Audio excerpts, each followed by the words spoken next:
Thank you for tuning in to the channel. Please like, share, and subscribe if you like the material. Please like the video so that YouTube will spread the word. We'd like to welcome everybody aboard. J-Dub Nomo. Hi, I'm here. Nice to see you. Great news. Last night we had people from all over the world attend the live. We had people from Norway, New Zealand, Germany, Australia, Ukraine, Russia. So we had people from those important countries that are causing a lot of uproar for Jehovah's Witnesses. So, with that in mind, I'd like to tell you when you comment, please know that your voice is being heard. You never know who's looking in. Tonight, we're going to enjoy wine and watch, but I do have an announcement to make. I thought that you guys would appreciate. We are privileged to have an individual here that works for the UN in the United States. And I think that that's a very good thing. So, with that in mind, I changed things up a little bit, and I'm going to share the legal documents that Jehovah's Witnesses had provided to the court in Kings County of New York so that we can really go through those documents. So, I'd like for you guys to participate well and give your comments as we enjoy a night together, especially a Friday night after a rough week, right? Or maybe a great week. One of the subscribers who is battling with cancer sent in a very nice testimonial about watching the world. So we're going to start off with that.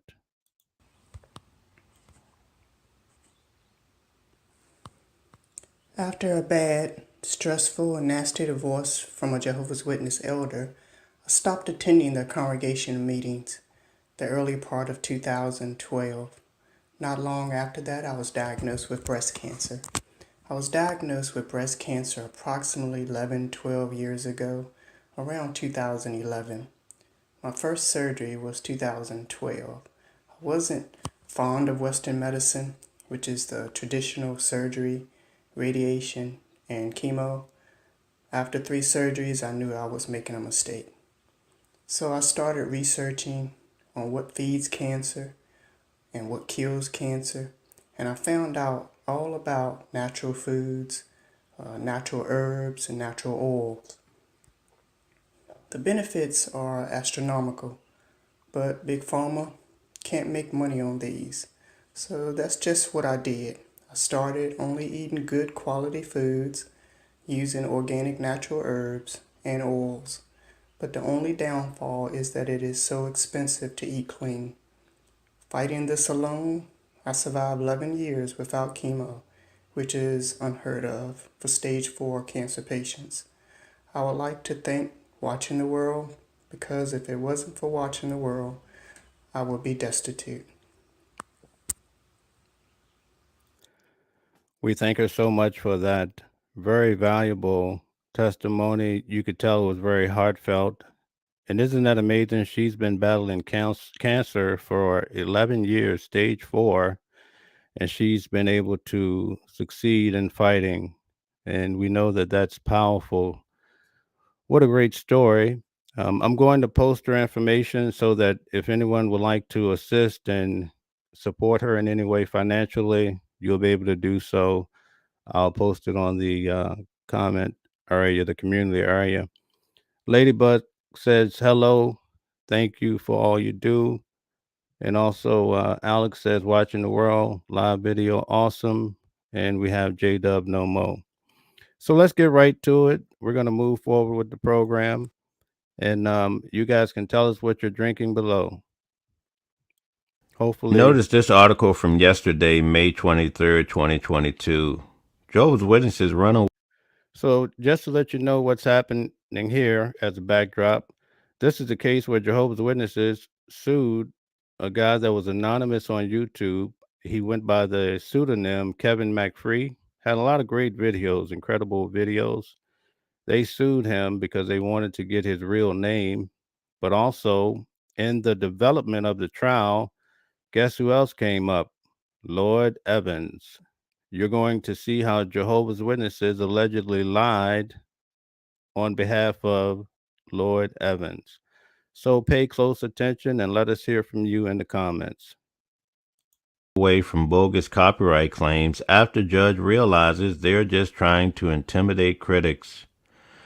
Earlier this year, we wrote about how the Watchtower Bible and Tract Society, better known as Jehovah's Witnesses, despite a long history of litigating many important First Amendment cases, has thrown away its reputation as a staunch defender of free speech rights by massively abusing the DMCA subpoena process in an attempt to identify and intimidate critics of the religion. In the last few years, Watchtower has filed over 70 of these subpoenas, insisting that it needed to identify the alleged infringers in order to bring a copyright lawsuit. Of course, the real reason was almost certainly just to find out the names of the organization's critics. So Jehovah's Witnesses has told us for many years not to sue your brother, to resolve it with the Bible, right? But you see, they use subpoena power up to 70 times just to bully a small channel on YouTube. This belief is supposed by the fact that Watchtower basically never followed up with these subpoenas with the actual lawsuit it claimed it needed the information to bring. Indeed, the case that we're talking about here is the exception to the rule, and it appeared the Watchtower only sued because a court agreed to squash the subpoena. Public citizen litigation group's Paul Levy represented the target of the lawsuit using the pseudonym Kevin McFree, and the latest update is that the Jehovah's Witnesses have turned tail and run right out of court once they realized they were likely about to be in serious trouble. So if you talk to the average Jehovah's Witness, they will say what? Jehovah's Witnesses never lose, right? Especially because they have Jehovah's backing and they pray about it and they win. Well, in this case, they haul tail right out of court For their abusive efforts to intimidate and silence a critic. The full story is really quite a read. This is only a part of it, but it should give you plenty of reasons to want to read the whole story. During the hearing, Watchtower's counsel made the outrageous statement that Watchtower's litigation strategies were confined by a lack of sufficient funds, and that its approach to the litigation was guided by significant economic motivations. Bottom of page 18 of the transcript. Because Watchtower's 99 OT forms are publicly available as required by law, it is a matter of public knowledge that Watchtower has more than $1 billion in assets. Expediting the construction of new kingdom halls and remote translation. So Jehovah's Witnesses are saying that they don't have any money, but as they had to show their funds, they have more than $1 billion. But notice what Stephen Lett is telling you on Jehovah's Witness broadcast. Offices, and we explained some of the financial challenges we were facing in being able to do so. We discerned that contributions immediately went up by more than 15% for the months of June and July. Watchtower is. So they went on to JW Broadcasting and saying, oh, we need more funds. And they said, guess what? You friends just poured in the money. Isn't that Jehovah's blessing? These people are really, really conniving. Fortunate that it never made this representation about limited resources in a signed document.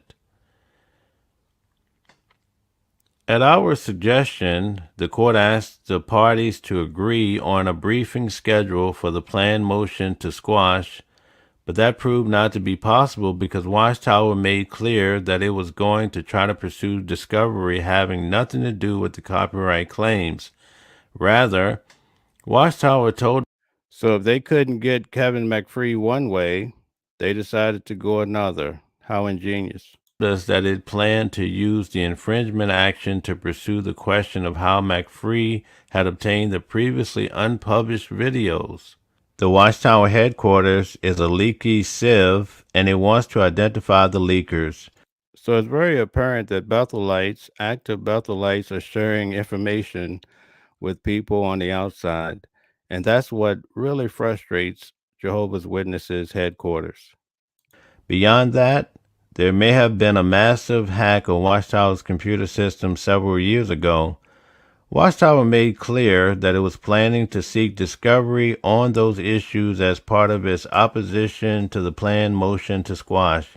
It demanded a briefing schedule that would have allowed it to postpone explaining how it could obtain McFree's identifying information despite the res judicata defense until it had had the opportunity to pursue discovery. At the same time, it told us that it was willing to drop its lawsuit with prejudice so long as McFree was willing to agree that he would never use any of the Watchtower materials before Watchtower's own publication of those materials without Watchtower's consent. Of course, under the Supreme Court's decision in Bartnicki versus Vopper, McFree has every right to use leaked, unpublished materials, even if obtained from people violating the confidentiality contract, and even unpublished materials obtained by illegal hacking, so long as McFree had no involvement in the hacking. And although the possible hack of Watchtower's computer might well have been actionable under the Computer Fraud and Abuse Act, the statute of limitations on the cause of action expired years ago. So it became apparent that Watchtower was trying to leverage a bar copyright claim and that the threat of identifying McFree to obtain relief and or discovery on a different subject entirely, a possible abuse of process. McFree rejected this proposed settlement outright, and we warned Watchtower that if it persisted in the litigation, we might file a document blocking it from the voluntary dismissal without prejudice, thus locking into litigation that it was sure to lose. We urge it to drop the case immediately. And yet, interestingly, Watchtower was not pursuing identical copyright claims against another. So pay attention to this part where Watchtower covers up for Lord Evans. Another YouTube user, Lloyd Evans, blogging as John Cedars, who used the same unpublished videos that McFree had used and many more. Watchtower did not go after Lloyd Evans.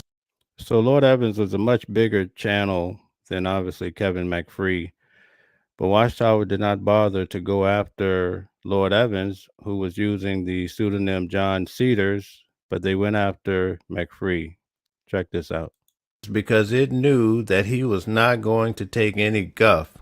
Watchtower represented that the reason it had pursued the anonymous Kevin McFree for his use of the unpublished 2018 video instead of filing an infringement action against Lloyd Evans was that it had not known of his use of such unpublished videos. In fact, Watchtower's in-house counsel submitted an affidavit averring that Watchtower did not learn about a particular Cedars video until September 2020, when McFree mentioned the video in his papers. But we learned in the course of investigating the case. So as we move forward, ask yourself this question. Was Watchtower being honest with the court when they said they had no idea about Lord Evans using the same material that they were suing McFree about?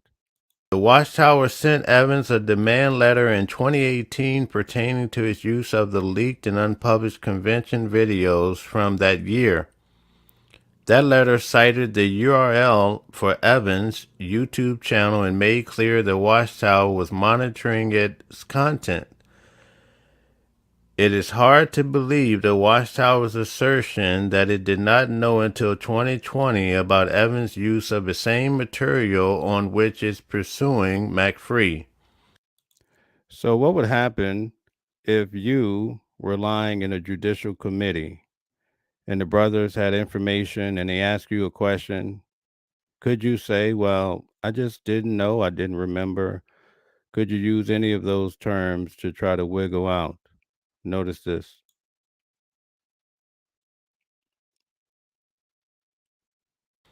And finally, In the course of investigating the case to prepare for briefing, we obtained useful information to address Watchtower's false assertion that it wanted to identify alleged infringers only for the purpose of pursuing copyright claims against them.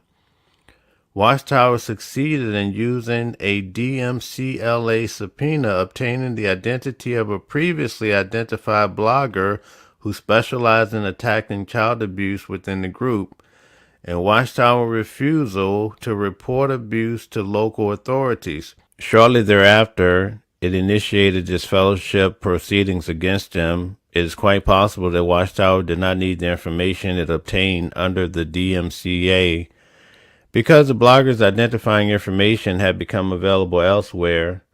But even so, it never sued him for copyright infringement, and it never otherwise used his identity to enforce its copyright. Watchtower had got what it wanted: revenge. Now, notice how they use the legal system for revenge. I explained that while I was at Bethel, there was a brother that invented the Young People Ask book, and he had cancer. And he petitioned the brothers to have a special procedure that would cost $100,000. And the brothers denied his surgery, and he essentially died in a couple of months. The brothers said that they have to be very judicious with the dedicated funds from the friends, right? So, in other words, the donated funds, they spend it in a very careful way. But we see here in this particular case, they're using the dedicated funds from the friends to go after and to engage in frivolous cases against small YouTube accounts. Can you imagine that? These are some of the things that YouTube content creators have to face from Watchtower, the big bully. J-Dub No Mo says, makes me sick. James says he's buying whiskey. J-Dub No More says, so terrible what they did to your friend. And Chrissy says he uses brainwashing techniques. He never blinks, just like the Heaven's Gate cult leader. They speak in the same way. I think she's talking about Lloyd Evans. The end result of all of this, however, is that Watchtower agreed to dismiss the lawsuit with prejudice, which also allows it to avoid claims to recover attorney fees, and there was a very real risk of having to pay up, as copyright is one realm in which the Supreme Court has been open to making frivolous lawsuit filers have to pay up. While it may be disappointing that this case didn't lead to the final ruling from a judge, hopefully by admonishing the Jehovah's Witnesses for their long-standing abuse of the DMCA Chrissy says she was talking about Stephen Lett. Thank you. subpoena process, one hopes that how this case played out has been something of a warning to the group not to continue abusing copyright law to attack and silence critics. So how do Jehovah's Witnesses at Bethel, how do they discover these YouTube channels, the small channels, especially with them having the truth? Why would it be such a big problem for a small channel to engage in conversation about them or make fun of them when they have such a vast following throughout the world and they have endless funds to do whatever they wish? I assume, at least, that Paul Levy will continue watching.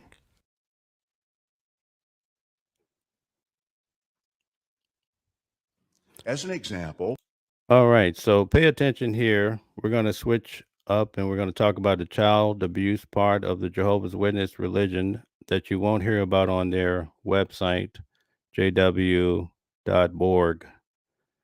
Notice what Stephen Lett says. It looks like he's speaking at morning worship from what I remember and what I saw while there.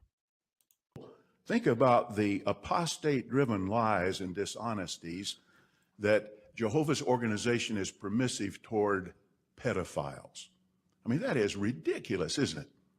If anybody takes action against someone who would threaten our young ones and takes action to protect our young ones, it's Jehovah's organization.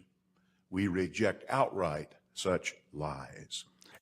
So, based on what he's saying, you would never think you'd see anything about child abuse, especially at a large scale, about Jehovah's Witnesses, right?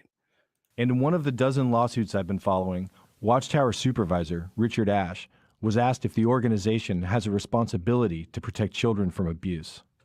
But within the congregation, ours is a spiritual protection. When we're talking about physical protection, that's up to the secular authorities to provide. And so He was asked about the Watchtower's Bible-based directives to keep child abuse cases confidential. It states in paragraph 3, there is a time to keep quiet when your words should prove to be few.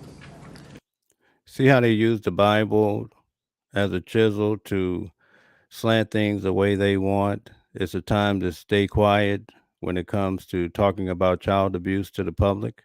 Notice his response. Do you see that? yes, sir. You know, Mr. Jones, To that, it's a violation He looks terrified. of the First Amendment, freedom of religion, freedom of association. If anybody takes action against someone who would threaten our young ones and take Chrissy says he's a liar. James says yes. Talking about Maxwell from the Epstein case. She was a Jehovah's Witness.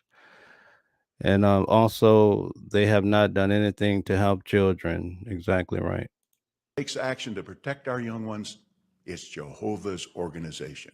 But within the congregation, ours is a spiritual protection. When we're talking about physical protection, that's up to the secular authorities to provide. Jehovah's Witnesses elders sentenced to supervision, community service for not reporting child sexual abuse. Okay, so we just saw the video with Stephen Ladd talking about how Jehovah's Witnesses would never cover up child abuse. That's crazy. That's driven by apostates, right? Well, lo and behold, we have a case here where 2 elders in Illinois were sentenced because they covered up a child abuse case of a 6-year-old girl. And because they covered up the case, she went on to be molested for another 12 years. So pay attention. It appears that these 2 elders only received a slap on the wrist, but at least we set a precedence for the future in these child abuse cases.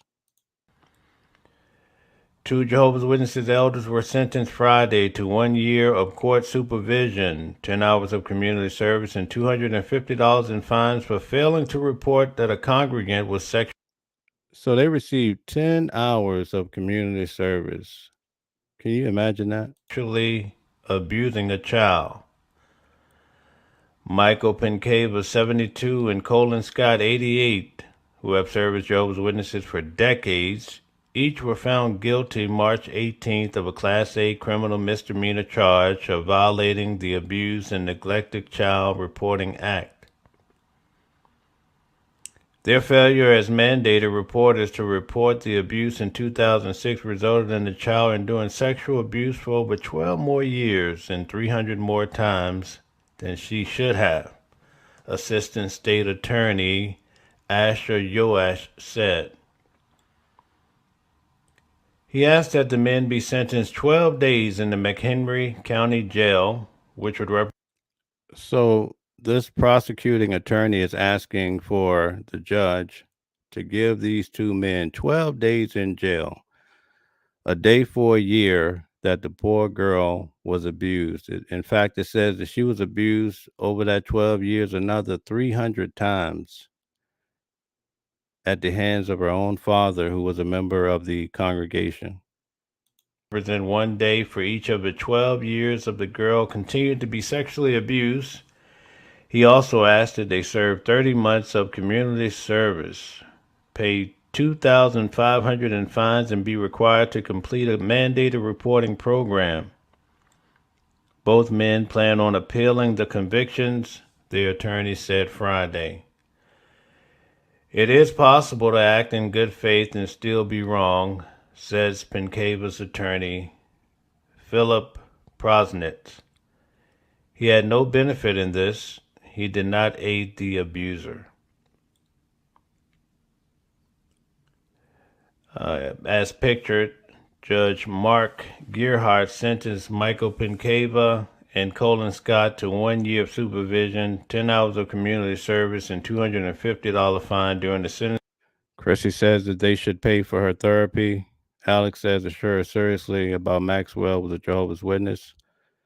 And Purple Fury says 12 days exactly. That's all they were asking for. Purple Fairy also says 30 months volunteering, knocking on doors. Hearing Friday, March 25th, 2022, at McHenry County Michael J. Sullivan Judicial Center in Woodstock. Pinkeva and Scott are both elders in the Crystal Lake Jehovah's Witnesses congregation who were convicted last week of misdemeanors for failing to report the sexual abuse of a child, Gregory Shaver. Scott's attorney, Terry Eckel, also said it was pure speculation to say that even if the elders reported the abuse when the girl was 6 years old, that it would have stopped.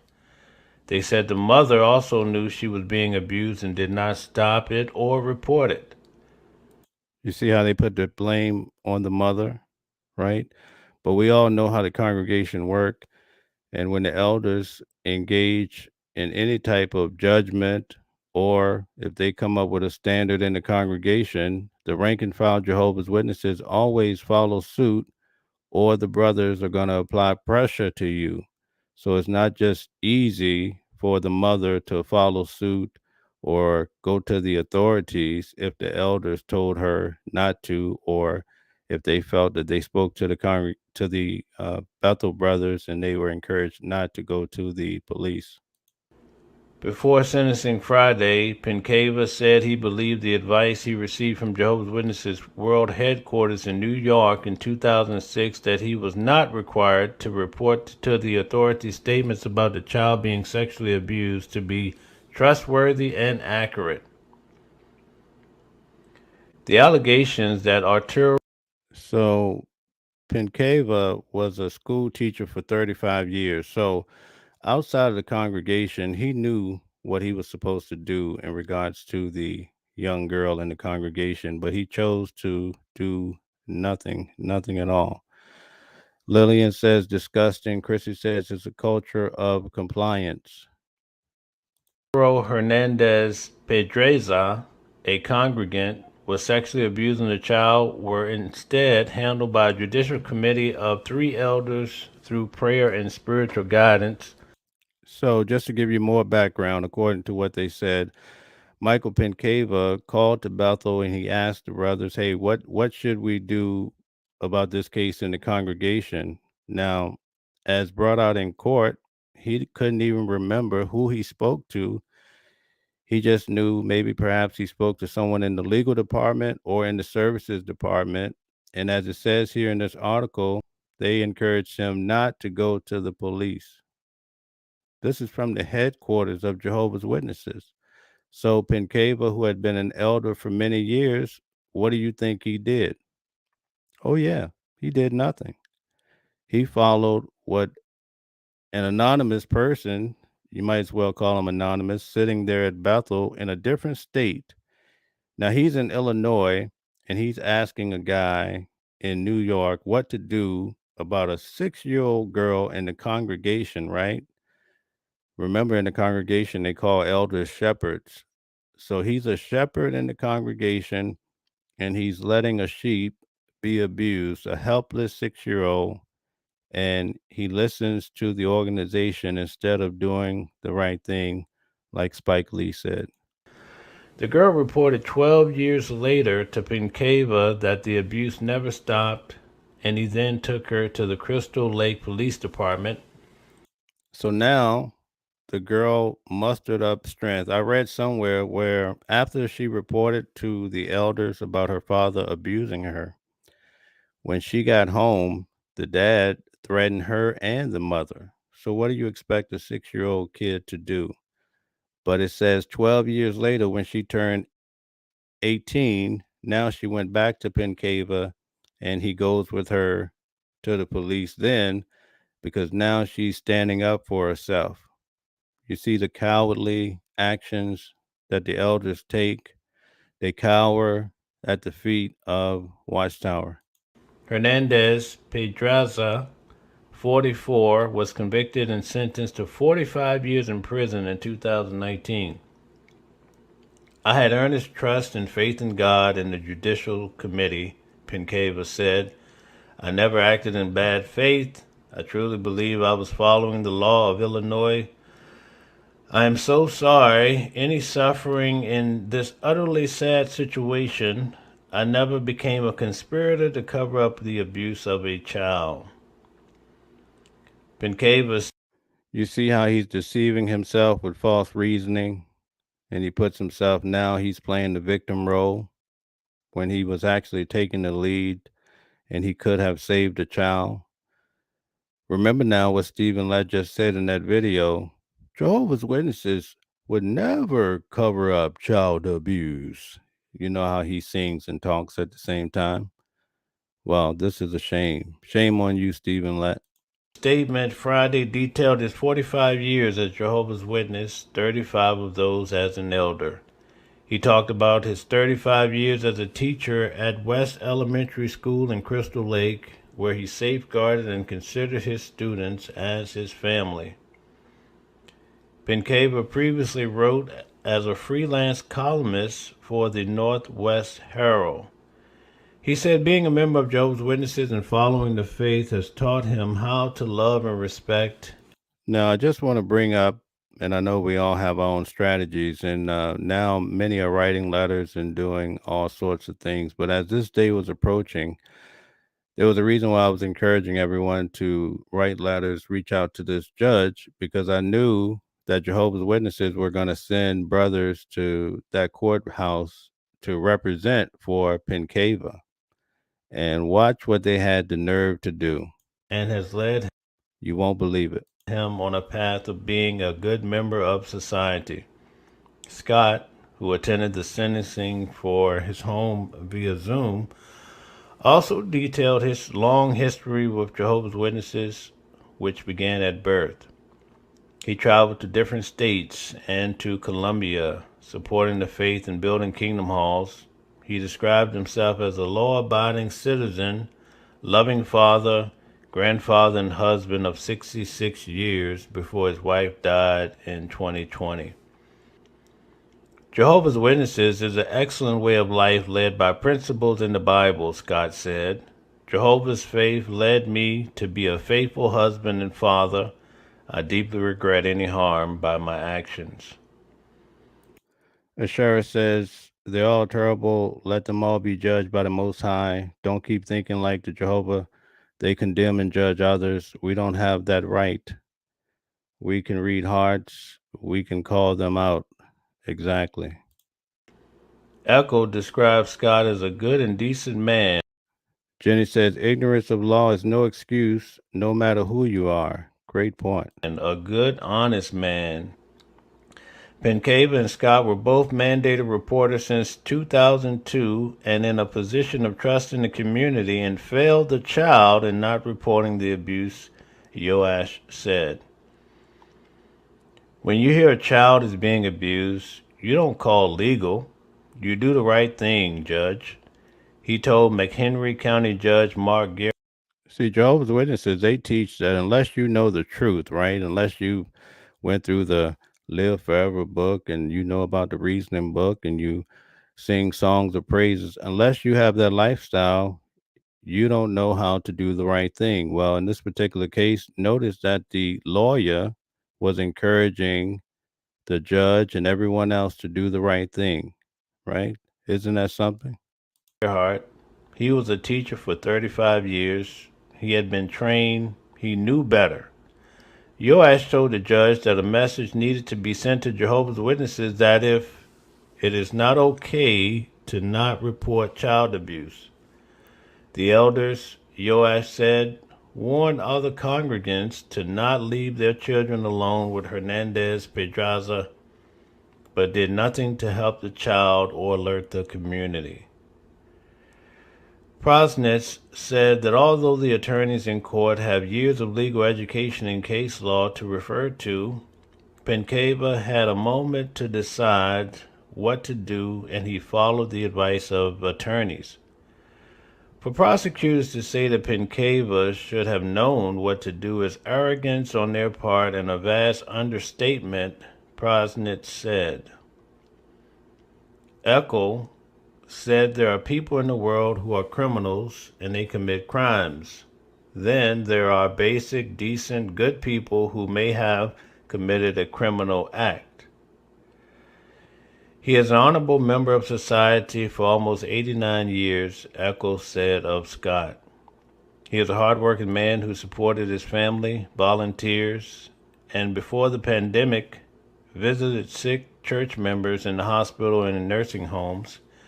He did not contemplate this would cause harm. He never Purple Furry says, I reported 6 witness pedophiles in 3 congregations. Wow.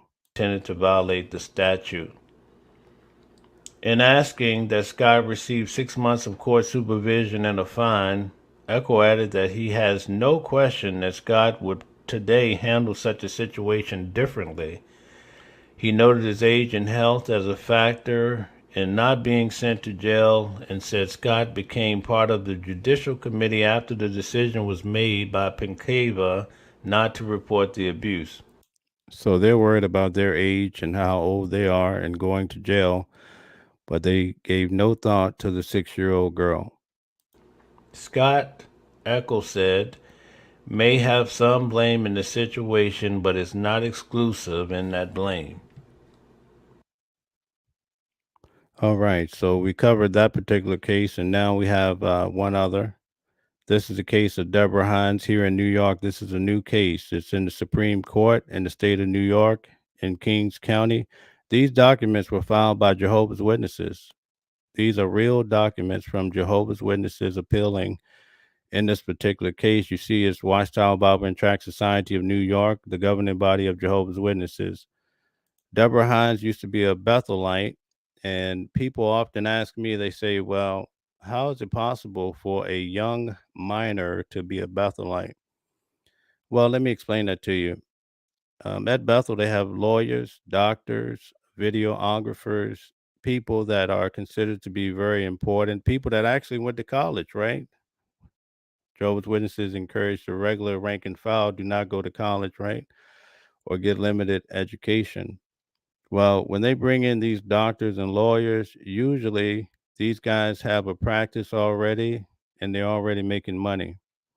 So in order to bring them to Bethel, Jehovah's Witnesses headquarters invites the whole family. Sometimes the wife works, sometimes she doesn't, but the husband works. And usually they put them in a house, a separate house on the property. Or if it's like Brooklyn, they probably just had a really nice room or suite, maybe in the Boston Hotel or something to that effect. So that's why when I was at Bethel, they had doctors who had small children who were basically raised in the Bethel environment. And often you would see the child go to morning worship and so forth. So that's how you would have a child at Bethel, because the society will make those exceptions depending on what you're able to do for them. So in this particular case, Deborah Hines, her stepfather was a videographer, so he was very important. So when he was abusing her and she reported it, nothing was done because they needed his talent. And this is allegedly according to the court documents and the complaints. So here, this is something you want to note. The society is actually using an attorney to fight this case for them. And in some of the other documents, you can see where they sent this attorney a retainer. So again, the dedicated funds of the society, they're using these dedicated funds to hire attorneys. And can you think about all the different cases that they have around the world and how many outside attorneys they're hiring just to fight against people that used to be in the congregations, their congregations? So follow along as we go through this document. It's very revealing of how the governing body doesn't report. Preliminary statement. This reply memorandum is in further support of the motion to dismiss Plaintiff Deborah Hines, Plaintiff, complaint pursuant to CPLR Sections 3211, A, 2, and A, 7. It is made on behalf of the 8 individuals who currently serve on the governing body of. So Deborah Hines is actually suing the governing body separate and also Watchtower. So this particular document is only representing the 8 members of the governing body. Jehovah's Witnesses, the governing body. Plaintiff submitted a rambling opposition that includes pages of boilerplate and inapplicable arguments. There is also reference to so-called admissions allegedly made by a co-defendant in a filing in a separate case. Plaintiff relies. So this is another point that I'm going to be bringing out next week, that there is also another person in addition to Deborah Hines that's also a co-plaintiff in this case. On conclusory pleadings, bereft of facts.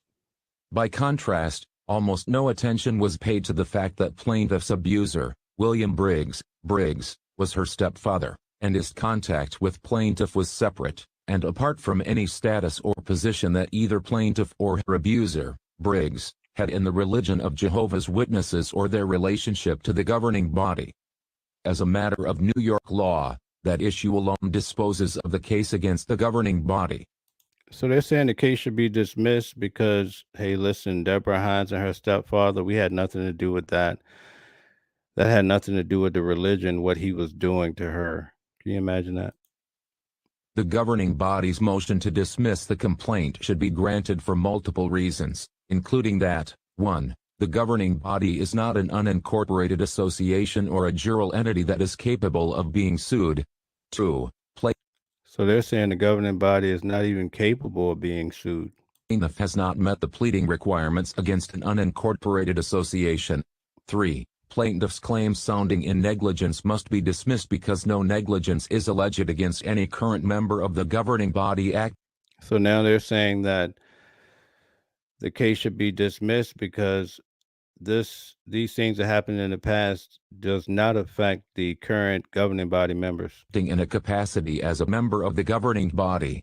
4. Allegations, even as made against a former member of the governing body, amount to mere labels and conclusions without the pleading of supporting facts. And 5. Any recourse plaintiff may have against his alleged abuser, and the corporate entities named in this action are unaffected by dismissal of the governing body.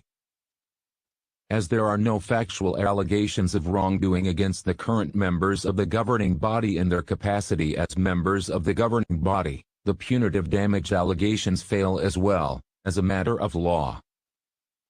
Argument. Point I. Plaintiff has failed to meet the requirements to maintain action against the governing body.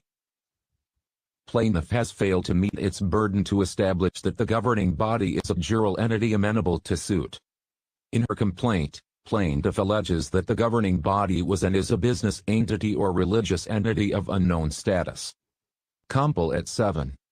Plaintiff has now settled on labeling the governing body as an unincorporated association, without pleading anything other than that label.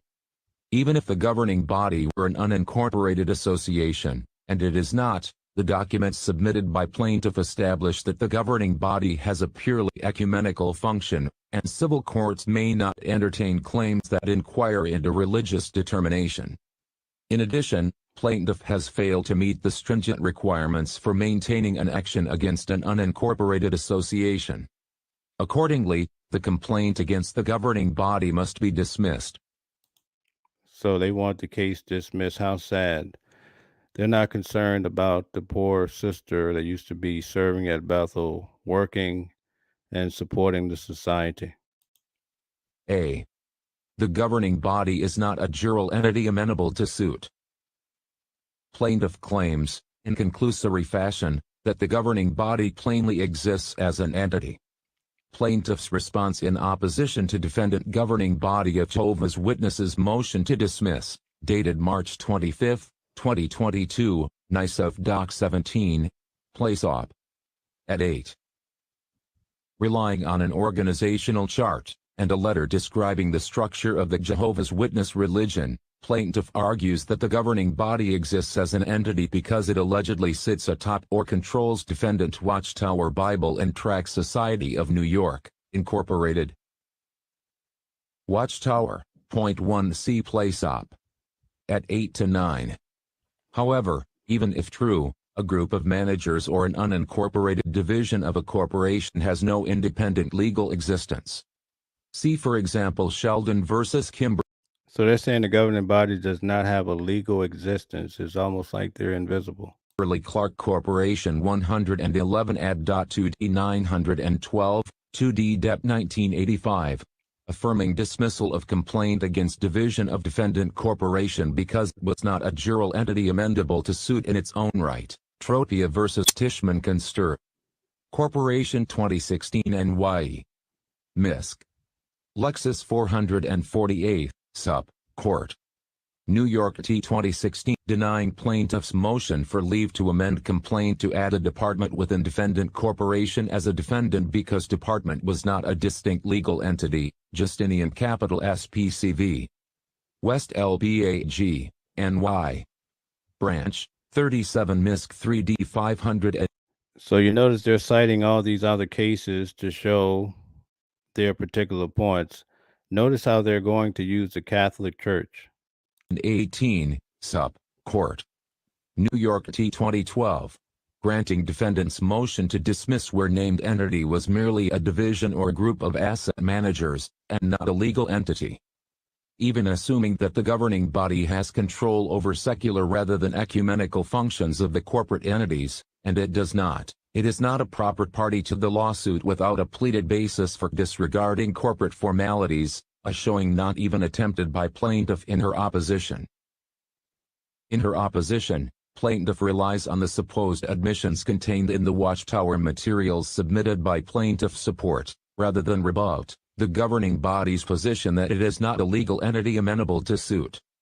For example, the U.S. organization structure of Jehovah's Witnesses submitted by plaintiff identifies the primary legal entities prior to April 2001 as the Watchtower Bible and Tract Society of Pennsylvania and the Watchtower Bible and Tract Society of New York, Incorporated, a named defendant in this action. Watchtower is a domestic not-for-profit corporation organized under the laws of the state of New York.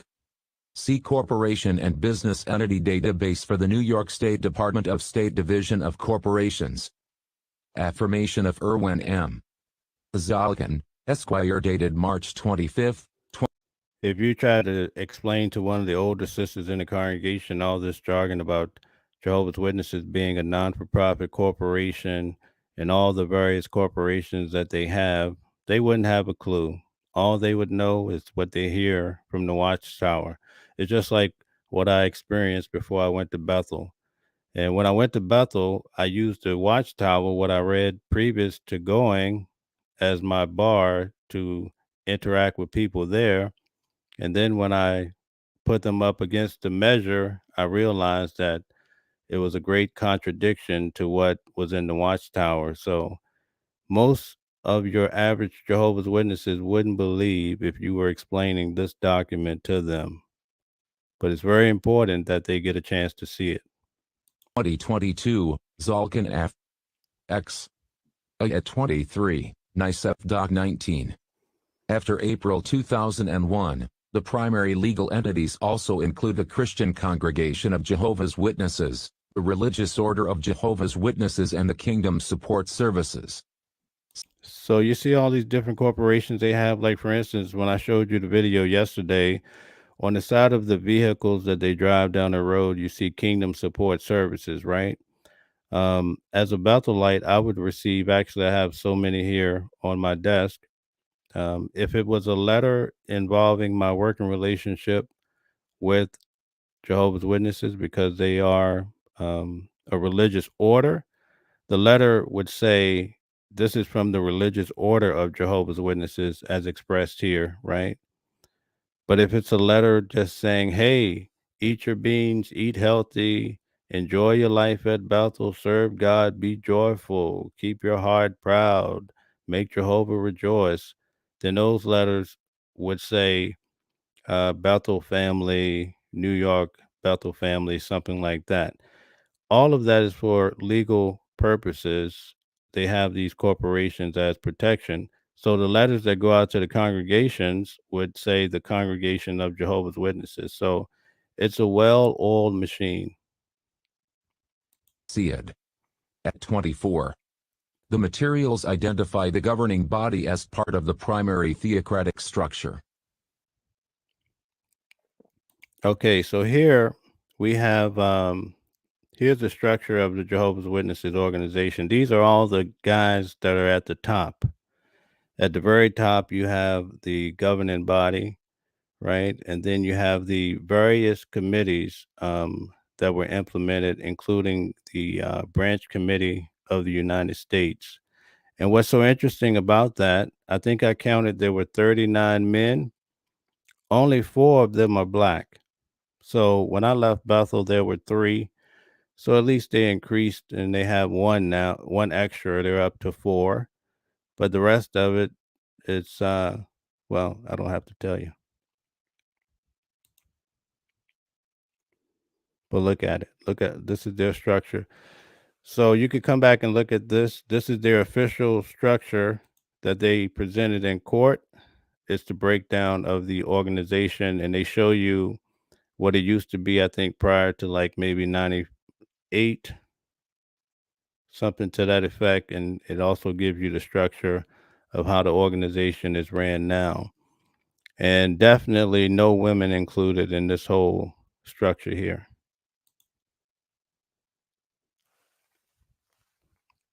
Pleaded. The evidence plaintiff relies on As Shara says, it's all technicalities in their world. Exactly. shows a purely ecumenical function for the governing body, nothing more. See for example, Zalkin F. X. At 17, the governing body outlines organizational arrangements, including teaching, standards of conduct, and witnessing procedures, all of which are Bible-based. X. B. At 19, NICEF Doc 209. The governing body also continues to carry the responsibility of overseeing the. So you see how the Jehovah's Witnesses, the governing body, they set the standard of conduct throughout the organization, right? And they claim to be followers of Jesus, right? You hear that often at the conventions. But remember what Jesus said about the children, right? That's a key point. You would think that they would hold children dear, but we just saw in the previous case where the 6-year-old, she was just cast away to go back home to more abuse. And in this particular case we're reading now, Deborah Hines was abused at Bethel. That's what is being alleged. Her abuse happened on their holy ground. Preaching work, producing Bible study material, and arranging for the appointment of overseers to serve in various capacity in the organization. X. C. at 4, NICEF Doc 21. From this we see that the term governing body is as appropriate, fitting and scriptural as any for referring to that body of elders entrusted with the spiritual oversight of Jehovah's Christian Witnesses today. Point 2. Plaintiff also purports to cite to Watchtower's motion to dismiss plaintiff's complaint in another action. See Place Op. At 9, citing Zalkin F. X. D. However, Exhibit D to the Zalkin affirmation is the governing body's memorandum of law in support of its motion to dismiss the complaint in the action entitled DX versus the governing body is saying dismiss, dismiss, dismiss. Body of Jehovah's Witnesses and others. Index number 520,480/2020, pending in this court. Civil courts may not entertain claims that in effect require religious determinations that are ecclesiastical, regardless of the nature of the underlying dispute. Serbian E. Orthodox Diocese versus Milivojevic, 426 U.S. 696, 1976. The United States Supreme Court decided Our Lady of Guadalupe School versus Morrissey Beru, 140 Supreme Court Reporter 2049. U.S. 2020, reaffirming the right of churches and other religious institutions to decide matters of faith and doctrine without government intrusion. It at 881, citing Hosanna Tabor Evangelical Lutheran Church and School v. EEOC, 565 U.S. 171, 197, 2012. The supposed contradiction between statements made by Mr. So this is Brother Loesch, the member of the governing body, who Deborah Hines said that before he became a governing body member, she said that she had reported to him what was happening to her at the hands of her stepfather. Loesch, in a declaration submitted in 2014 in another case 3, and the positions taken by the governing body on this motion, see Place Op. At 13 to 14, are utter nonsense. There is no contradiction, and Mr. Loesch maintains, as does this firm, that the governing body is not a jural entity, and not subject to suit at all. 3C. So again, they're saying the governing body is not subject to suit, cannot be sued. Zalkin F. X. F. NICEV Note 24. The complaint must be dismissed regardless of the analysis used. If the governing body is being sued as a manager of a corporation, such a claim cannot stand because it is an improper, unpleaded and unsupportable attempt at veil piercing. Control over business functions is shielded by corporate form. Such shielding is the reason businesses incorporate. The protections granted by incorporation would be illusory otherwise. If the governing body is being sued in connection with its religious determinations or ecumenical functions, such claims are immune from inquiry. See Defendant the Governing Body of Jehovah's Witnesses Memorandum of Law dated February 11, 2022, NICEF number 12, Def. Mem. at 628. In either case, the complaint against the governing body must be dismissed. B. Plaintiffs' arguments of unincorporated association fare no better. Not only must the complaint be dismissed since the governing body is not an unincorporated association, or a jural entity amenable to suit, the complaint must also be dismissed because I. Plaintiff has not complied with the pleading requirements governing unincorporated associations, and II. Current members of the governing body are not liable in their individual capacity for the acts of prior members, and III. Plaintiff has. So they're taking the approach that, hey, we had nothing to do with what the governing body did back around 1985 or along the way. You can only look at who's on the governing body now. Has not pleaded. Ratification of the wrongful conduct by all of the current members of the governing body. 1. Plaintiff has not met the stringent pleading requirements to maintain an action against an unincorporated association. It is well settled that an unincorporated association is neither a partnership nor a corporation, and has no existence independent of its members.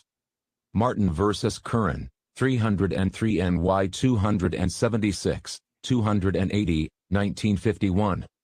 A claim against an unincorporated association will only lie if it also lies against each individual member. Id. General Association Law Section 13 provides for the maintenance of the action against the president or treasurer of the association, and it must be strictly complied. Bernadette says, I suppose their watches, rings, suits, and hard liquor are considered judicious with dedicated funds from the Jehovah's Witness zombies.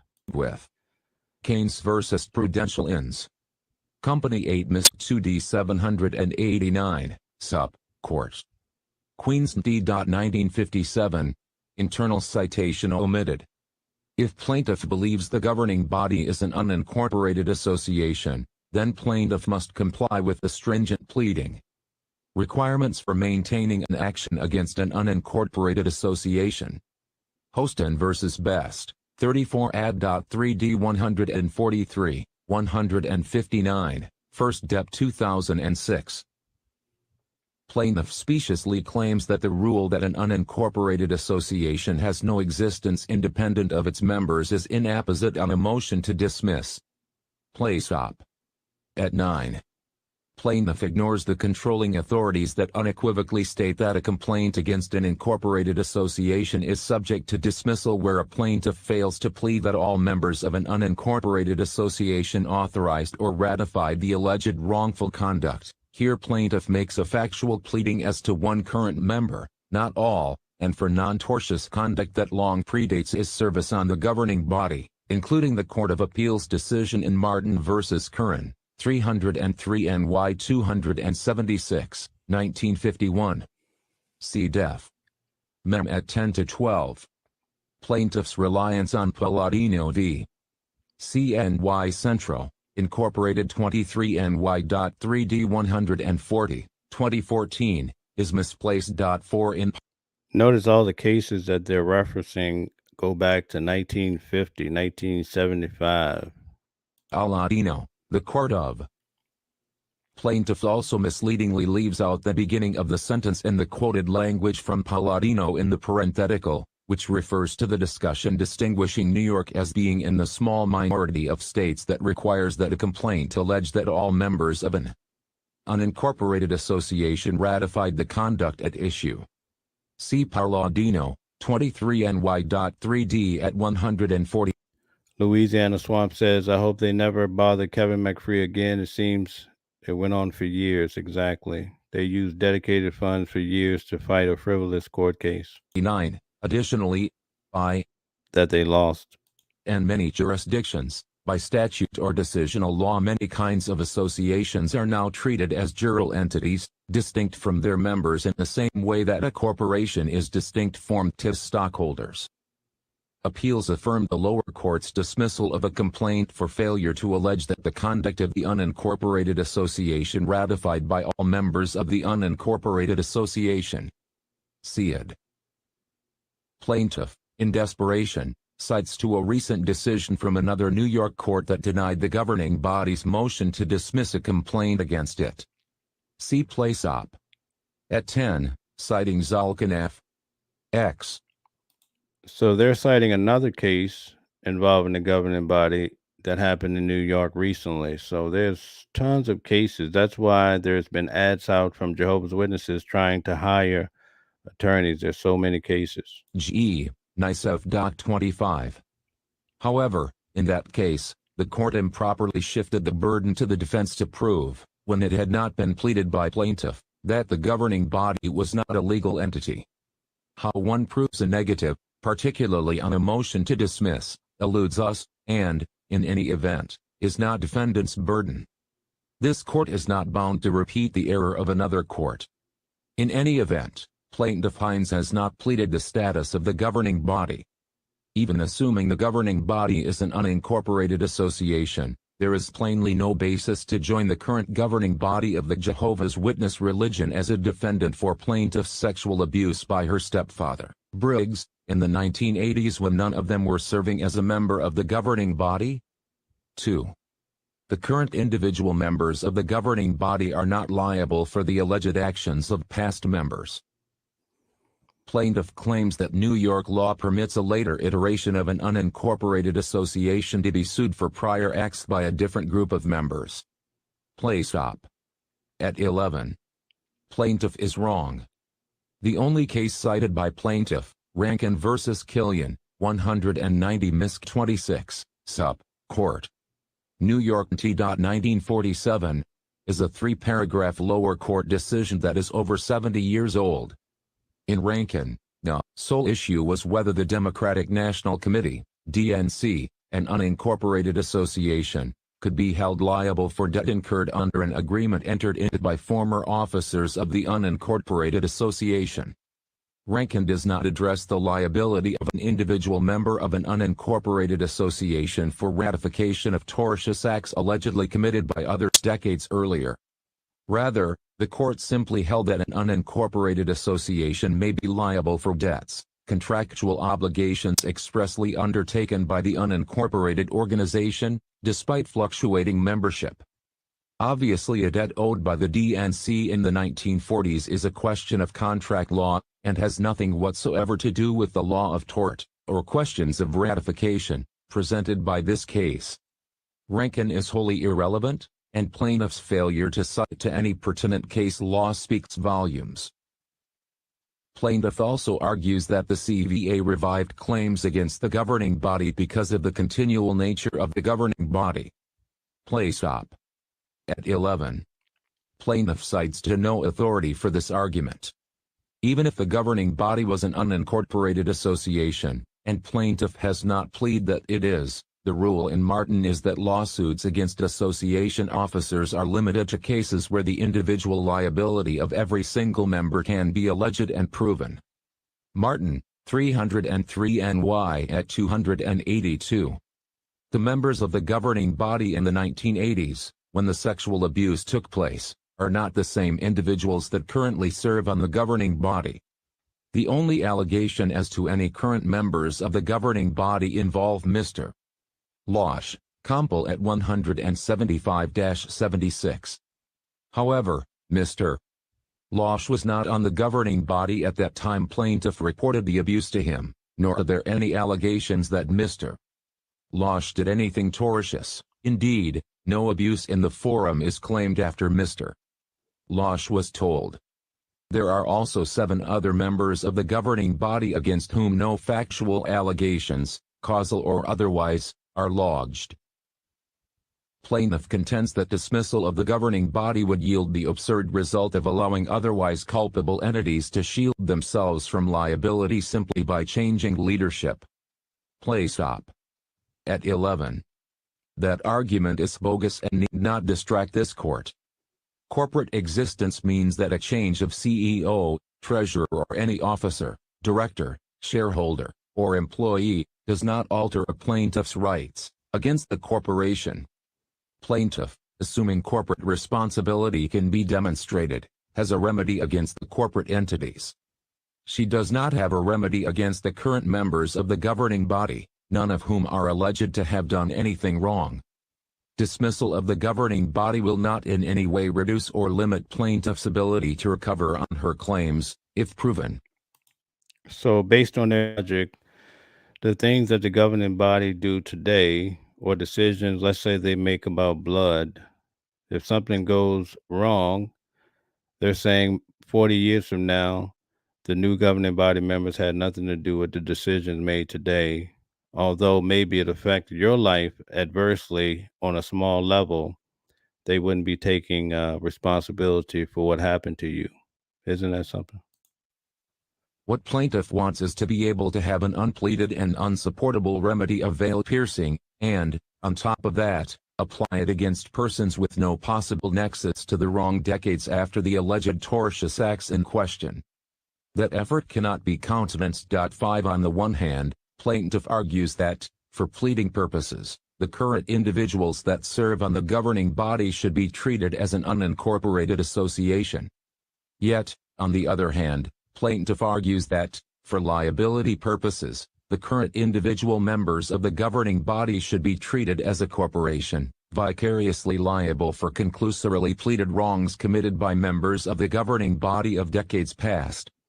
Both the doctrines of veil piercing and the Martin case bar this rather flimsy and poorly conceived endeavor. Plaintiffs' counsel has publicly stated the reason for naming the governing body as a defendant in this and another lawsuit is to try to obtain a deposition of the members of the governing body. See Daniel Avery. Groundbreaking lawsuits claim Jehovah's Witnesses covered up years of child sexual abuse. Newsweek, August 13, 2019. Available at https://. So at the Australian Royal Commission, we have an example of the governing body member Jeffrey Jackson. Many of you probably saw where he had to answer under oath in court, right? Or before the Australian Royal Commission. And we have that in our records. So imagine now if Brother Loesch, the governing body member, has to be deposed and answer those hard questions. www.newsweek.com/Jehovah's-Witnesses-child-sex-abuse-1454001. Before, having to sue from another state, we've had trouble even getting a deposition from these guys, Zalkin says. But given that, the governing body operates from the state of New York, and control the conduct of witnesses worldwide, we think, have a good shot. 3. Plaintiff has not pleaded ratification by the members of the governing body. Plaintiff incorrectly argues that the requirement that all members of an unincorporated association unanimously authorize or approve the alleged wrongful conduct does not apply to negligence claims. See Place Op. At 12-13, citing Reardon v. Garces, 2019 NY. Slip Op 33666, U. Sup. Court. New York T 2019. To the contrary, on questions of ratification, authorization or approval, none of which are pleaded beyond mere labels and conclusions, there is no distinction between contract and negligence claims asserted against an unincorporated association. The court finds the case of Martin v. Curran, 303 NY 276, 1951, dispositive as to all causes of action alleged against the association. In Martin, the Court of Appeals held that because a voluntary, unincorporated membership association has no existence independent of its members, a plaintiff cannot maintain a cause of action against it unless the debt which he seeks to recover is one upon which he could maintain an action against all the associates by reason of their Hello, Ross S.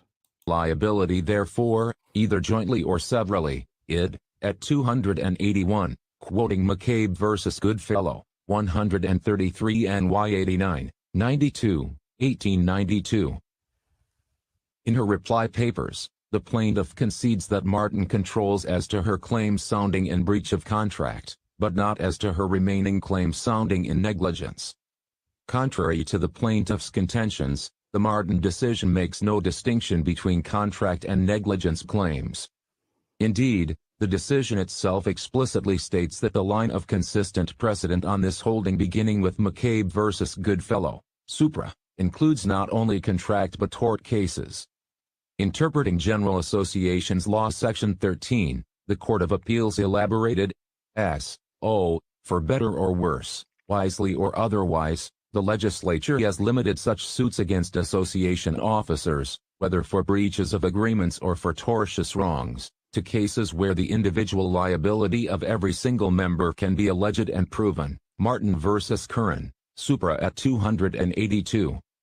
Therefore, even assuming that the plaintiff's negligence claims were otherwise viable, they would fail pursuant to Martin. Kreutzer v. East Islip Union Free School. District 2015 NY.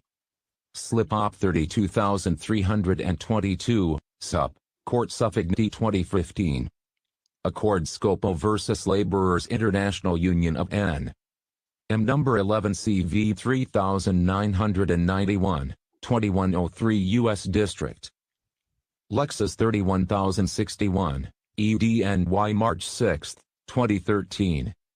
The complaint does not allege that any of current members of the governing body ratified the acts of the past members of the governing body.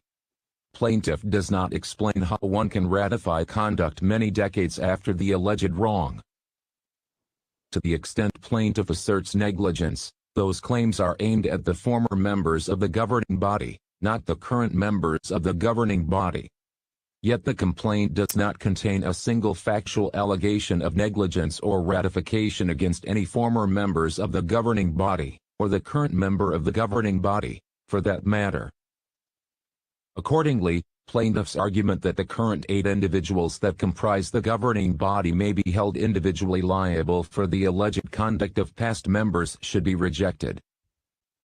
Point II. Plaintiff's claims sounding in negligence must be dismissed because there are no allegations of prior notice of abuse in New York or any duty on any members of the governing body. Plaintiff asserts the following claims sounding in negligence. I. Negligent supervision. II. Negligent retention.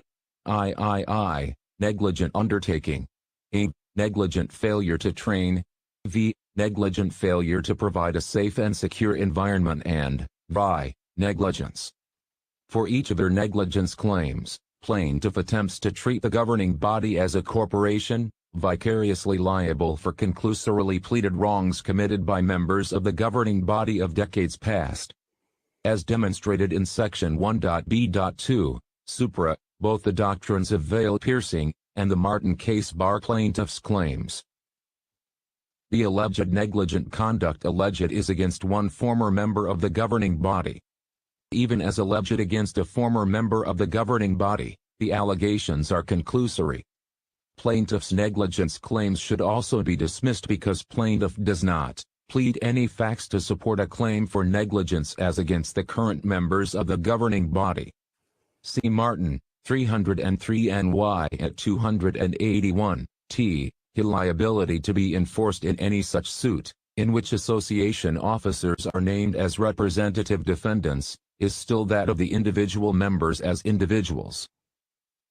There are pages of rather curious discussion of restatement principles suggesting how one might theoretically be liable, under Restatement of Agency Section 213 and Restatement of Tort Sections 323 and 324A for the action of another. See, for example, place. Stop. At 17 to 21. Plaintiff argues that she has sufficiently alleged facts supporting liability under Restatement, 2nd, of Agency Section 230. Remember in the previous case, Pinkeva and Scott did not report the child abuse to the local authorities. Well, notice we're about to see the governing body's position on whether or not they would report things to the police. 13. B. For employing an improper person for the work to be done. Play stop. At 18. Yet plaintiff fails to explain how any alleged employment relationship is relevant to Briggs' abuse of plaintiff, his stepdaughter. A necessary element to... So that's a key point. Deborah Hines, while she was working at Bethel, and she was working at Bethel again because her stepfather was a videographer.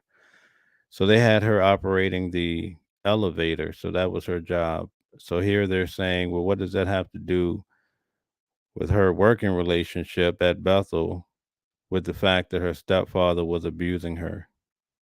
A claim for negligent hiring, supervision and retention is that the employer knew or should have known of the employee's propensity for sexual abuse. Kenneth R.V. Roman Catholic Diocese of Brooklyn, 200. So now they're using this Catholic case as a reason for their stance. Notice 129 ad.2d 159, 161, 2d Dep 1997. However, some factual pleading must be made in order to survive a motion to dismiss. See it. At 162, a complaint which contains bare legal conclusions opening square bracket closing square bracket should be dismissed. Here, the complaint does not factually plead even a single specific instance of prior sexual abuse by Briggs that was known to any member of the governing body, current or former, before the abuse is alleged to have occurred to plaintiff. We recognize that plaintiff claims she pleaded as much, but the complaint, and the paragraphs cited, show otherwise. Play stop. At 18. The Second Department has emphasized that bare pleadings of labels and conclusions will not allow a negligent hiring claim to survive in this context. Everett v. Eastchester Police Dept. 127 ad.3d 1131, 2d Dept. Plaintiffs claim that the governing body brought Briggs in contact with plaintiff and thus, provid, ed. The access that Briggs needed to molest plaintiff is simply outrageous. See play stop. At 18. Briggs was plaintiff's stepfather and, thus, Briggs had access to plaintiff regardless of any role he played in the religion. Plaintiff's claim for negligent... So they're saying it's not our fault. He was just simply her stepfather, and he had access to her anyway. Undertaking must also be dismissed. As alleged in the complaint. And again, they're asking for her case to be dismissed. Upon reporting the abuse to Mr. Barr. So this is Brother Barr. I think he died around 2010. He was a member of the governing body. Really nice guy. I knew him in my service at Bethel. So he spoke to her, and notice what she spoke to him, and notice what happens next. Plaintiff was removed from the room she shared with her mother and Briggs. Couple at Okay, so before she complained to Brother Barr, who's a member of the governing body at the time, she was in the room living with her stepfather and her mother. Now, the original complaint said that the mother had a drinking problem. So that's something to note as well. But she was in the room with them and she claimed she was being abused at Bethel in that room.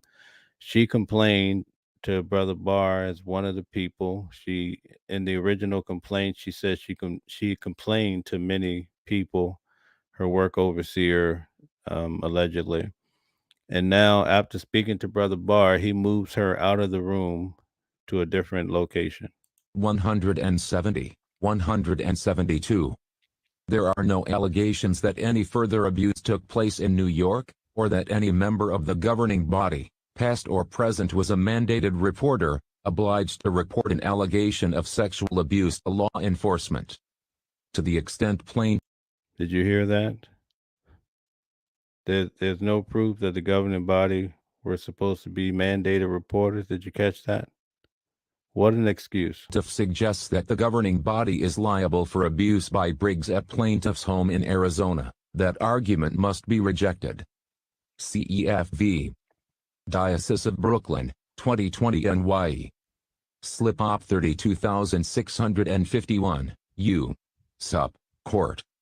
Kingston T. August 14, 2020. The CVA applies only to wrongs committed within New York State. Plaintiffs' arguments about duty to train or protect do not amount to personal obligations applicable to the ecclesiastical leadership offered by members of the governing body, whether past or present. See Kenneth R. 229 Ad. 2D 159. The complaint offers no specific allegations as to what, if anything, was deficient about any such training, education programs and procedures, or lack thereof, which would have prevented Briggs' abuse of plaintiff. Plaintiff has failed to allege facts, which, if proven, would suggest how either a failure to train or a training deficiency caused or contributed to the sexual abuse, or, for that matter, how proper training would have prevented such abuse by Briggs. If anything, was deficient about any such training, education programs and procedures, or lack thereof, which would have prevented Briggs' abuse of plaintiff. Plaintiff has failed to allege facts, which, if proven, would suggest how either a failure to train or a training deficiency caused or contributed to the sexual abuse, or, for that matter, how proper training would have prevented such abuse by Briggs. Plaintiff also has not pleaded any facts, as opposed to bare conclusions, to establish that 1. Any prior or current member of the governing body had such a duty to provide a safe and secure environment. 2. Any prior or current member of the governing body knew or should have known of the propensities of Briggs, and 3. Any such claim would turn on a non-ecumenical function of the governing body, a necessary allegation for making such a claim adjudicable. See Kenneth R. 229 Ad. 2D 159. Plaintiff's claim for negligence also fails. Plaintiff's abuser was her stepfather. The religion did not put him in proximity to her. In addition, the notice claimed the religion allegedly just put him in the same room with her. But notice what they said. To have been provided to a current member of the governing body was only to one member of the governing body, and the law requires notice to all members, before he was on the governing body and after the abuse in New York had ceased. See Compel at 175-76. Accordingly, plaintiff's claims against the governing body sounding in negligence must be dismissed. Point III. Plaintiff's claims against the governing body for intentional infliction of emotional distress and sexual abuse and battery must be dismissed. Plaintiff argues that her claims for intentional infliction of emotion distress should not be dismissed because I'm not sure if any of you are aware, but when they had the district conventions, they would often have those Bethel meetings, and they would invite individuals who were interested in going to Bethel to come to the meetings. And they would have Bethel brothers there telling you about reaching out for Bethel service and how great it is, right? But no one knows the dark side, and what we're looking at right now and what happened to Deborah Hines. You would never hear about that on the Jehovah's Witness website. You wouldn't read about it in the magazine. It would just lie there under the rug. The governing body ratified Briggs' sexual abuse of plaintiff by failing to discipline Briggs and by elevating Briggs to the position of elder despite admitting to sexually abusing plaintiff. So allegedly, even after he admitted to abusing Deborah Hines, he was elevated to being an elder. Can you imagine that? What kind of rhyme or reason could you use to justify that? Place op. At 12 to 13. Plaintiff also argues that the governing body allowed plaintiff to continue sleeping in the same room as Briggs, where it permitted him unfettered access to plaintiff for the purpose of sexually abusing her. It at 22 to 23. Plaintiff's arguments must be rejected. Briggs' access to plaintiff was a result of his role as her stepfather, regardless of any role Briggs held in the religion. In addition, the complaint alleges that, allowing her report to Mr. Barr, a former member of the governing body, plaintiff was removed from her mother and stepfather's room at Bethel. Koppel at 172. Plaintiff further argues that she has alleged facts to support ratification of her claim for sexual abuse and battery by pleading that, after plaintiff. Roddy says he remembered those Bethel recruitment meetings. Yes, indeed. Reported Briggs' abuse, the governing body elevated Briggs to the position of elder, and the governing body failed to report the abuse to law enforcement. Okay, so did you catch that? So there's two things happening here. The stepfather, Briggs, allegedly abused Deborah Hines at Bethel. After she reported it, when you look at the original complaint, really, there wasn't anything done, but she did receive a slap in the face when he was elevated to an elder after the fact. And also notice here as to why the governing body doesn't have to report it to the police. Plaintiff's argument fails because, ecclesiastical appointments, guidance and direction that amount to ecumenical functions, and are not cognizable under the CVA. So basically, they're using the clergy status to not report. And remember all those book studies you go to and they talk about the clergy of Christendom? But now they're able to stand along with that clergy role as a reason to not report to the police. C.E. supra, and, I. There is no allegation in the complaint that any member of the governing body, past or present, was the mandated reporter, obliged to report an allegation of sexual abuse to law enforcement.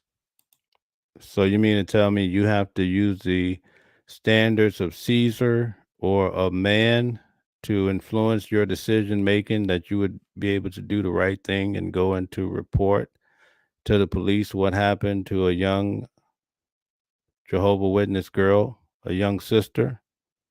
How sad. So would you expect Pinkeva and Scott to report, especially if the governing body didn't report? Moreover, intentional torts such as intentional infliction of emotional distress, and sexual assault and battery require that plaintiff plead ratification of Briggs' abuse by every one of the then members of governing body as an unincorporated association. See Martin v. Curran, 303 NY 276, 289, 1951. None of the cases cited plaintiff address a claim for intentional infliction of emotional distress, and sexual assault and battery against an unincorporated association. What kind of therapy you think this young girl would need throughout life after enduring such a terrible thing, especially at Bethel, although these acts are terrible anywhere that they happen? Alex Flores says, friends, don't forget to give your likes. Yes, like the video. Roz S says, I wonder what those people do to be promoted into higher positions. Roddy says, the loopholes remain in law due to heavy convoluted pressure on lawmakers by the Catholic Church. Continual, that's what he meant. Okay, great. Here, Plaintiff has failed to plead that each member of the governing body authorized or ratified the alleged abuse by Briggs. See Pointed. 3, Supra. Accordingly, plaintiff's claims for intentional infliction of emotional distress, and for sexual abuse and battery as against the governing body should be dismissed. So here she has claims that she was traumatized and she's looking for some consideration, and their answer is it should be dismissed. Point of plaintiff's claims for punitive damages should be dismissed. Plaintiff's claims for punitive damages against the governing body should be dismissed because plaintiff failed to allege facts that, I, plead a claim against the governing body or any individual member thereof, or, I, assert the requisite malice against the governing body or any individual member thereof. Plaintiff argues that the governing body's willful and wanton disregard for safety is evidenced by, he continued authority granted to an adult suspected to be a child abuser to live in such close quarters with children in an unsupervised context. Play stop. At 25. Yet, Briggs' access to plaintiff was a result of his role as her stepfather, not from any action or failure to act by any of the members of the governing body. Plaintiffs. So did you catch that? So basically, they're commenting about what she said about him being elevated to the position of an elder after he abused her and everyone knew about it. And what was their response to that? Oh, he was her stepfather. Dismiss the case. Claims for punitive damages against the governing body must be dismissed. Conclusion. For the reasons set forth fully above, all claims. So I know this was a lot to listen to, and I appreciate all the people that hung in there because you get to see the inside or the backside of things that you wouldn't normally find in the Watchtower and Awake magazines. You wouldn't dare find it on JW Broadcasting, and the people standing at the carts, if you ask them about Deborah Hines, or do young people, young children serve at Bethel, they would tell you, you don't know what you're talking about. But anyone who sat through this presentation, you know now what the real truth is. And we know what happened in the case of Deborah Hines. Now, we're at the conclusion of the document, but you're going to note the attorney that the governing body. So the governing body has their own attorneys, and they're not at Bethel. You'll see that these are attorneys that are outside that have offices in the world, in New York. And these attorneys cost money. And that's something to think about. That dedicated funds is actually going to fight against the people who gave them. So when you contribute your funds, those same funds that you gave can come back at you if you were wronged by the organization and they send their attorneys after you. Remember about we started off with McFree? Such a small channel, right? You wouldn't think that a Bethelite would ever be able to find out about a small channel of some guy making little hilarious videos about the organization. But obviously, they have people monitoring the internet more than most people would imagine. When I first left Bethel and I told people on Facebook in a Facebook chat, or in the group rather, I says, hey, you know, that there's sometimes Bethelites that are actually in some of these groups. They said, oh man, get out of here. You don't know what you're talking about. But all these things become evident in time. And in this case, we're starting to see cases of them actually finding out. Evidently, they tell the friends to stay off of YouTube, but they have Bethelites on YouTube. Somebody has to do it. Somebody has to do that type of work. Roddy says the Vatican has nothing to do with Watchtower. Okay. So it's really something to think about. So as we conclude this out, I just wanted to mention that we have people here from all over the world, and it's beautiful to have. Again, I see some people from Germany, Australia. Again, that is something to think about. And also all over the United States, we have someone here from the islands and also from Canada. So that's very encouraging, and we're able to band together from the standpoint of the entire world. We have an international banding together. So let's conclude with this final thought here. Advanced against the governing body, effectively claims against the 8 individual members thereof, must be dismissed as a matter of law. Did you hear the authority? It must be dismissed as a matter of law.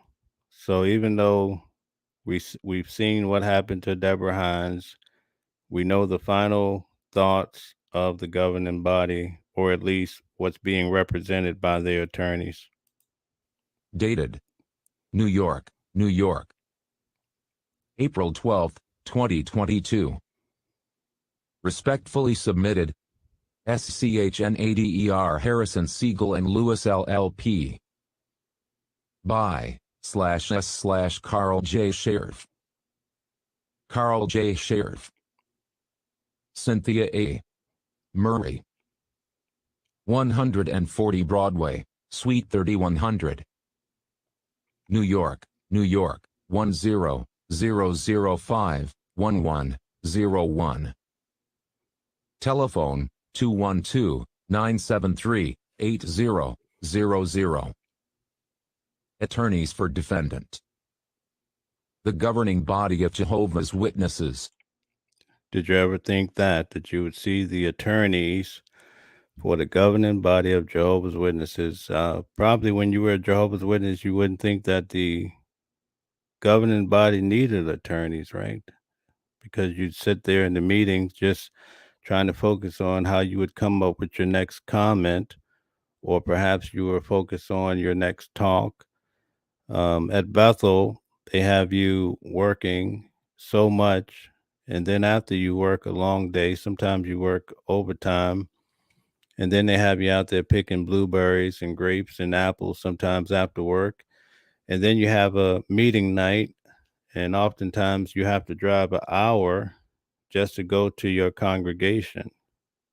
So when you first come to Bethel, they assign you to a congregation. Sometimes it's like an hour and 15 minutes away. So you get off work, you go shower, you barely have time to eat, and then you're off to your Kingdom Hall. And in most cases, you're always giving talks in so many parts. Then on Saturday, you work an additional 4 hours. You go to work at 8, you get off sometimes around noon. And then after that, they encourage you to go out and field service. So after field service, usually the friends want to have you over. And then on Sundays, you drive that hour again and you go out to some Kingdom Hall way out in Shokan, and you're serving there in Wallkill. Or if you were a Brooklyn Bethelite, you'd have to get on the subway. And sometimes those guys go all the way out into the Bronx. They go all the way out in Queens, and they're catching different forms of public transport. So you're really busy. There's no time for critical thinking, because critical thinking is what causes people to change their mind. Like in the video that I put out earlier today, a lot of people, they're born into the Jehovah's Witness religion and some of these other religions. They don't have a choice to decide to be a part of the religion. They're recruited automatically at birth. And you know how it is. Your parents say, "Hey, get baptized at 9 and 10." That should be, there needs to be a law against that. How do you tell a child to be baptized at 9 or 10 when they haven't had a chance to go out there and learn out a few things about what's going on in the world? And so what happens is, what the common thing that happened, I know when I was growing up in the congregation, all of the young people left the truth, as they would say. 16, 17, they were getting in trouble. They were all getting baptized at 10 and 11. By 16 or 17, they're excommunicated. And today in the video that I put out this morning, you'll see about, I think her name was Lauren Stewart, that she killed her entire family because she was shunned. It's a very sad but true thing. These are tough things to talk about, but they're reality. And that's why even at Bethel, they have psychiatrists, but they don't tell the masses that they need psychiatrists at Bethel. And why do they need psychiatrists at Bethel? Because a lot of people are depressed. A lot of sisters, housekeepers, were depressed because they couldn't have kids. They married a Bethelite, a cornball guy that they would have never married in the real world. But because he was a Bethelite, they married him. And now, after 3 or 4 years, they feel stuck.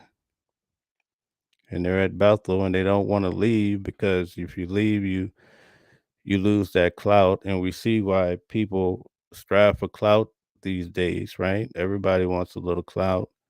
On top of that, they get a chance to travel throughout the world to various places, especially if the brother gives talks every year for the memorial.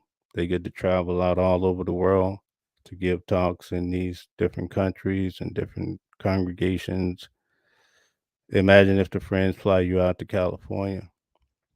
That's a nice little vacation. Usually those congregations pay for your flight and they pay for your arrangements. So there's a lot of things that the regular people just don't know and they wouldn't understand. Yep, you wouldn't imagine that Bethelites in certain cases would be on medication. So that's why they had the big layoff too, is because a lot of people were depressed looking at your life, and a lot of people at Bethel are woke. It's like I always use the illustration. It's like follow the yellow brick road. And so you get to Oz and the dog pulled down the curtain and there's 8 guys standing behind the curtain with a loud voice through the microphone, and you thought that voice was God. And lo and behold, you found out that it's just 8 men. And then while I was at Bethel, they had the nerve to come out and they told us that, wait a minute, the governing body is not inspired. And I spent my whole career believing that. I mean, I know it sounds silly, but you thought that the governing body had a extra juice, right? Some extra line of communication. And then they say, well, we don't have that. We're just trying to figure it out as we go. So that's why we have so much new light. New light is represented by new blood. In this particular case, you hear them say, well, that's what the old governing body said, but we're the new governing body, so we're not responsible. So that tells you that's why the organization changed. When I was at Bethel, there was a big going back and forth over the generation. And the reason being, remember the chart I showed you with the pictures of all the men? You have the writing committee, you have the teaching committee, and at the top of those committees, you have governing body members, right? Sometimes they bump heads, but you guys would have never known that. I knew because I was at Bethel. One believes the generation this way, and he's responsible for the speaking aspect or for writing, the writing department. So you might see something in the magazine that conflicts with something another brother say, or you might see in a book. And that's because you have 2 different governing body members who believe differently. So they hash it out and it comes to you as new light. See, that's how that works. So it's very interesting. We're living in interesting times, but I think we're getting closer to the goal because, as I said, a lot of the videos I've done, Norway, New Zealand, Australia, there's a lot of places, Germany now, they're looking into Jehovah's Witnesses and changes are being made. And I'm certain that in the United States, it's going to happen too. And it doesn't come from one big channel on YouTube. It comes from everybody banding together. Even the person that started off this video that's battling cancer. I hear about from her the various doctor's appointments and all of that. And you know what? She put together an audio video that was beautiful. And for those of you who came in late, you should go back and listen to what she said. And she said that after a day at the doctor's, already having surgery, battling 4-stage cancer, right? All of that. And she didn't lie there in her excuses, but she's frustrated with the organization because of what happened to her being married to an elder that basically ruined her life. And now, when most people would be lying there crying their eyes out, thinking that the end of the world is coming, she's standing there battling, and she's doing it in her own way by speaking out. When I put out the call to say something, she heard the cry and she acted immediately, and she used the little strength she had today, just the little reserve she had, to speak out. So that's why we're seeing changes, and I think the Watchtower knows it.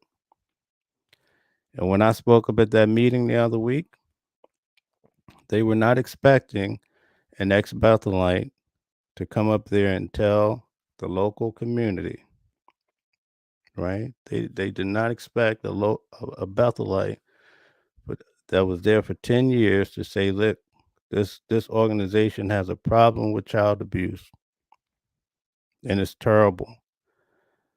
And you guys need to consider that when you're making these approvals. When I looked at those guys, they looked like they had saw the end of the world, and that's good for them. And I didn't go crashing a meeting. I didn't go banging on their doors. I waited for them to come into my zone. And when their ship, right, when it came into my dock, into my neighborhood, into my community, I'm going to be honest with you, I almost thought about not going, because that's most ex-Jehovah's Witnesses still have that fear from that religion. It's amazing what type of hold they have on your brain. It's terrible. And I don't mean to preach to you tonight, but I got to let this one go. So I mustered up my boldness. I went in there. I was suited up. And I sat there and I still said to myself, oh man, do I really want to do this, right? And I went up there and I told the people about what's happening. Because in my mind, I see all these cases and I take my time and I tell all you guys about all these cases that are going on around the country. You think I do that for my health? Right? You don't see me. I'm not trying to go to, what's the place? Thailand and all this nonsense. That's not the gig. This is all about passion here, right? So if your motives are right, just like the dear girl who opened up this line, you'll find a way to do something. Because if we keep just being passive about it, the monster gets bigger. And then you wonder why your whole life comes crashing down on you. So it's very important that we keep doing what we're doing. I mean, there's people, I can't believe it. People are writing letters from Australia. Somebody today, countries I have never even heard of, are asking me, how do I contact this place in Fishkill?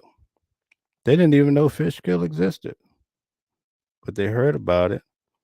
And now they want to take action because they were affected by this religion. So, anyway, that's just my thoughts. I want to say I appreciate all the work you guys are doing. I'm seeing things, remarkable work. I'm meeting people from around the globe. People are standing up and fighting. Jehovah's Witnesses, Cult Girls is writing comic books. This guy that they sued, Kevin McFree, when Jehovah's Witnesses sued him, now we saw at the beginning of this video, they used these subpoenas just to intimidate that guy. You know what happened? He went and he deleted everything. And it's just like other people in this community. they start threatening to sue you, right? And then you start deleting all of your stuff about them. They're just being bullies. And Jehovah's Witnesses are setting the example. They just want to bully you. So he deletes his stuff, and they say, "Oh, we got him." You know, when I was dealing with the brothers when I left Bethel, it was a crazy situation, and I told the brothers, I said, "Listen, I'm hoping for the best, but I'm gonna prepare for the worst." And I'm talking about I was dealing with guys on the branch committee, and I told the brothers, I said, "Listen, when I'm talking to you guys, right? I don't hear the voice of Christ. Well, we're talking about business here. Oh, we're talking about business. I thought that I came to serve here because this is a religious place, not a business. I could have went and worked at McDonald's or some down the street if I want to chase down businesses and work for them, right? So they switcheroo on you when it's convenient for them. So always try to use your talents in a way to help other people get out. It's very important. So that's enough of my chatter for tonight. I appreciate everybody who stuck around to the end. We're well equipped. Oh, there's one last thing I wanted to talk about, and I'll let you go. We also talked about Michael Pinkeva, and Colin Scott. After they assisted in ruining that little young girl's life, right? And I'm pretty sure she follows the channel just like Deborah Hines, right? They see the videos. I just want to say this. Pinkeva and Scott, they received 10 hours of community service. And the lawyer asked for 12 days in jail because she suffered 12 years of abuse from her stepfather. So the attorney says, give them 1 day for a year. And the judge didn't. The judge gave them 10 hours of community service. Do you know where they spent that community service? In the same place that they committed their terrible acts of covering up her case. They did their community service in the Kingdom Hall. Perhaps they were straightening up the library books with the little insight books and whatnot in the library, the same room that they ignored the cry of the young girl. That's a travesty. That's terrible. So that's why we have to really speak up. Pinkeva and Scott should really be should light a match, light a fire under you to want to do more because these men knew better. And also in the newspaper article, it says that there were 12 men or 12 people. I assume they didn't just send regular witnesses in there to hear about this terrible case. They probably sent elders or something. I'm just speculating. But they stood up and they clapped when the judge gave them that little lightweight sentence. Imagine if we were there, maybe 12 of us, 25 of us, 30, and we show up too. Those type of things affect people because they see the presence. There's strength in numbers. So as you go about your week, do not forget why we do it. We do it because our lives were affected by the religion. And that's why we want to see change, right? In the video I gave today, I gave 4 examples of how you could interact with your grandfather, hearing your grandfather talk, your grandmother telling you about her grandmother. So now you know about your history of your family. You know why you get cancer, diabetes, right? You hear about your great grandmother had cancer, right? Once Jehovah's Witnesses cut that string, you won't hear any of that. Because when they excommunicate you and they disfellowship you, that's it. They won't talk to you anymore. You lose in so many different ways. Not only what they can give you, but one of the commenters today said that he was 70 years old and he's disfellowship, right? And he says he can't talk to his grandkids. And I didn't touch on that in the video. So it's a two-way street. So now the new generation misses out on all the years of wealth that that man brings to the table, all because for whatever reason he was excommunicated by three men who probably weren't the sharpest axes in the tool crib. And perhaps a lot of people, like I hate to beat a dead horse, but you're recruited, you're born into the religion, getting baptized 9, 10, committing sins at 16 and 17, right? Peer pressure, Jehovah's Witnesses. Nowadays I hear they're eating edibles with weed in it and all sorts of things. But there are certain things that they get disfellowship for 17, 18. Some of them are starting to determine that um, they like the same sex, and they're automatically casted out, never to talk to their family members again to get valuable information. Or let's say the dear sister that spoke about her cancer at the beginning of the video. You lose all your support system when you're fighting for your life. Can you imagine that? Right? And then parents, grandparents, they die off. They don't even bother to reach out to you because it's almost like you don't exist anymore. Then they have the nerve to contribute the house and everything else to the society. What a slap in the face. In my local area, there was this young kid that jumped off the bridge in Poughkeepsie. And I always like to mention him because I know his story well. But he was excommunicated. There was a lot of trouble there. It was close to winter, and that's why it bothers me so. But he jumped off the bridge, and they didn't recover him until the next year after the winter season. And I'm telling you that story. I know it's tough, but it's these type of stories that motivate people to get out there, write a letter, talk to the Jehovah's Witnesses at the stand, say, listen, take a second look at this. Sometimes I do the Bible scriptures and people come to the channel and they beat me up about it. Why are you doing scriptures? Why you do Bible contradictions? Because I meet Jehovah's Witnesses where they lay. That's what they like. They like the scriptures, right? So I use the scriptures to show them that maybe you should look a little bit deeper because what you thought is not actually the case. So listen, I appreciate all you guys. Thank you for tuning in. Thanks for sticking through this live. I hope you enjoyed your wine and watch. Thank you for tuning in to the channel. Please like, share, and subscribe. Even if you don't, I still love you. I'll catch you on the next live. Thanks.